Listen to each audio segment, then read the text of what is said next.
ఒక్కొక్కళ్ళకి ఏఐ డాక్టర్ని ఇస్తాం అని అనడం చూసాం కదా. ఏఐ డాక్టర్ వస్తాడు. చూశారు కదా ఇలాగా.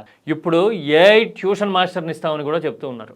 ఏఐ ట్యూషన్ మాస్టర్ వస్తాడు. భలే విచిత్రంగా ఉంటాయి కదా ఇలాంటి ప్రకటనలు. మామూలుగా ఫోన్ ఉన్న ప్రతి ఒక్కళ్ళకి ఇప్పుడు ఏఐ అందుబాటులోకి వచ్చింది. ఏది కావాలంటే అది క్రియేట్ చేసుకునే పరిస్థితి ఉంది కదా. ప్రత్యేకంగా మీరు ఇవ్వడం ఏంది సార్ అని అడగలేరు కదా జనము. వన్ సైడ్ కమ్యూనికేషన్ కదా. అందుకోసమో ఏమో ఇలాంటి ప్రకటనలు తరచుగా చేస్తూ ఉన్నారు. ఏఐలో టీచర్లని డాక్టర్లని ఇస్తామంటున్నారు సరే, కానీ ఉద్యోగ క్యాలెండర్ ఇస్తామన్నారు, ఇవాళ ఫీ రియంబర్స్మెంట్ కొండలా పేరుకుపోతే కొంచెమే రిలీజ్ చేశారు. పెండింగ్ ఎప్పుడు ఇస్తారో చెప్పట్లా.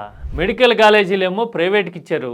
పేద విద్యార్థులు వైద్య విద్య అభ్యసించాలి అనుకున్న వాళ్ళు ఆందోళన పడుతూ ఉన్నారు. ఇలా రకరకాల ఇష్యూస్ మనకి అలాగే ఉన్నాయి. అవన్నీ వదిలేసి మీకు ఏఐ ఇస్తాము అని చెప్పడం చూస్తూ ఉంటే టెక్నాలజీ అనేది ఒక క్యాంపెయిన్ ముడిసరికి అయిపోయిందా అని అనిపిస్తా ఉంది. AI tuition teacher, AI doctor మీద మీరైతే ఏమంటారు?